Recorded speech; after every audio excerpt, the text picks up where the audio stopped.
আজকে আমরা মাছ ধরতে চলে এসেছি আমাদের এই সুন্দর জলাভূমিতে, যেখানে চারি সাইডেই জল, আর এই জলেই ধরবো আমরা মাছ। সেই জন্য দেখতে পাচ্ছ এখন এই জলে পেতে দিচ্ছি জাল, আর এই জালে মাছ ধরা পড়বে। জালটা তাড়াতাড়ি পেতে দিই। আর দেখলাম তার থেকে একটু গভীর জল, এটাতে দেখতে পাচ্ছ কি পরিমাণে হাওয়া বইছে, জলের স্রোত দেখে বুঝতে পারছো। বলবো গাইজ, কতগুলো মাছ পাবো আমি আন্দাজ করতে পারছি না, দেখা যাবে শেষ পর্যন্ত কতগুলো মাছ পাচ্ছি। আমাদের পাতা জালে যতক্ষণ মাছ পড়ছে ততক্ষণ আমরা অপেক্ষা করতে লাগলাম।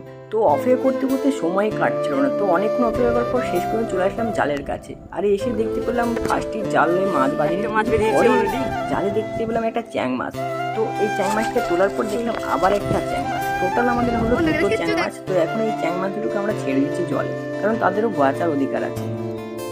তো ওই মাছগুলো ছাড়ার জন্য তোমরা তো একটা লাইক করে দাও ভালোভাবে। আর তো গাইস দেখতে পাচ্ছ এখন ছোট ভাইটা মাছটা জলে ছিল, আর শেষে লাইক সাবস্ক্রাইব করে দিবেন অবশ্যই।